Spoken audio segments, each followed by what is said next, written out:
So this is a quick little recording showing you how you can use the Decodable Reader's Tracking Sheet. So the most important thing about this sheet is that we are really recording for accuracy.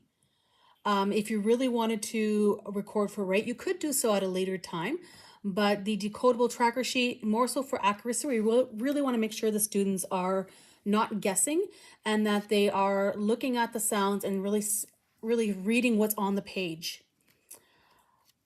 What I've done already, this is a sheet, but I have found some decodables. And the first thing you would do is you would make sure that you have written how many words there are in each page that you're going to get your student to read. So this one here had 9, so I wrote 9 just to kind of prepare myself. So when I'm recording what the student will be reading, I know already how many words were on that page. This page over here had 12. And this one here has 22. So I got that ready prior to reading with the students. So while the student is reading, I'm keeping track of any errors that they're making. I'm also looking at if they are making any self-corrections. We really don't want the students to self-correct. If they're self-correcting, it's, they were probably making a guess and then they had to fix it. We want them to read it accurately the first time. So if a child self-corrects or if they get the word wrong, you are going to be writing those as incorrect words on your tracking sheet. So what I've done to make it a little easier to see is I have blown up the tracking sheet with less columns. The other one had 10 columns, I believe, so that you can use the sheet for 10 times for one student. This one here is a little bit smaller. I did it for 4 columns, 4 times, just to demonstrate how you would fill it out. So right here, the name or the passage of book. The book was called The Log, so I would write The Log. And then you would put the date. So maybe the student read this on September 11th. Here it says how many words were in the section total. So the log had 9. So we're going to look back here. And the student had 9 words. So when the student read this one here, they got all the words correctly. So under words correct in reading number 1, I would write 9 out of 9. And then I would tell the student, wow, you got all the words right. Good for you. That's it. We would move on to the next student in your small group. We're going to fill this out again, maybe with the second book, and we'll say that's a second day. We are going to say that the student read The Hot Sun the second day.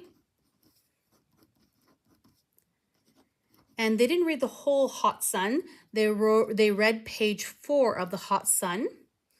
And we read this on September 12th. And there was 12 words on this page. So that would be this one here, the second one. 12 words for The Hot Sun. So what I've done here is I have used different colors. So the first one is the black ink. I would say that was the first time the student read. And they got the word in and with incorrect. So on the tracking sheet, I would write 10 out of 12. So I would tell the student, oh, you got 10 words correct. Good for you. And then I would help them or get them to reread the word in and with. If they can't get it themselves, you can maybe help them a little bit and get them to read it. And then instead of just getting them to read those words, we're going to get them to read the whole passage again.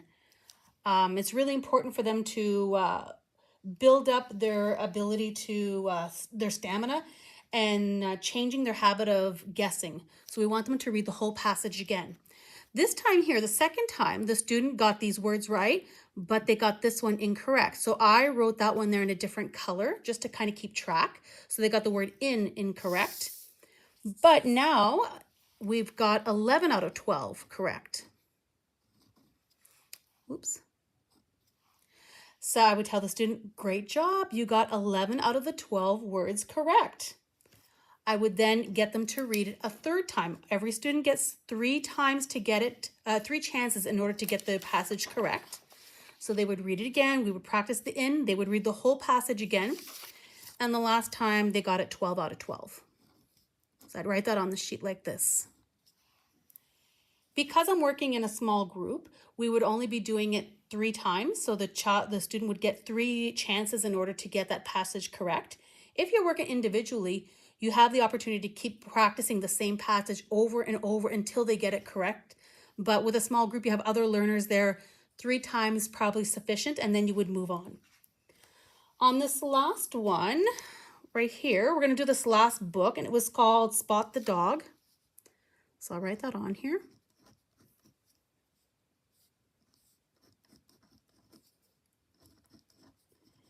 And it was page 9.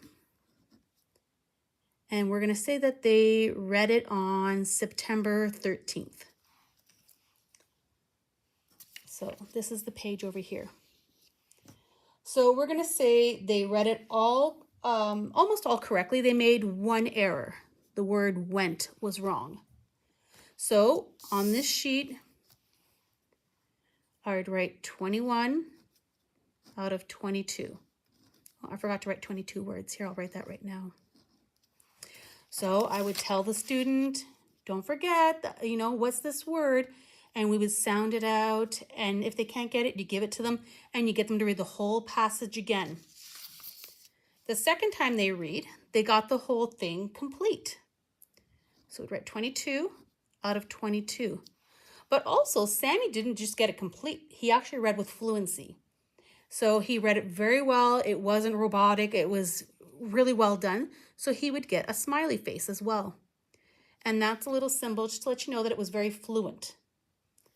So we're going to do the same passage again, but we're going to put it on this last column here as another example. So this is Spot the Dog. And it's page 9. And we're going to say maybe we did it on September 14th. Again, it's 22 words in the passage. So we're going to pretend that there was no error this time at all. Like we started anew, there was no errors. So he would get a 22 out of 22, which is perfect. But maybe Sammy wasn't reading very fluently. Maybe he was very robotic in how he was reading and sounding every sound out. So he would not get the smiley face. What I could do, however, is get him to read the passage a second time and really focus on that fluency.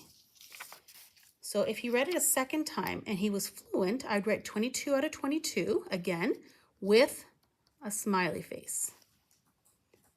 So that's how we'd be tracking that.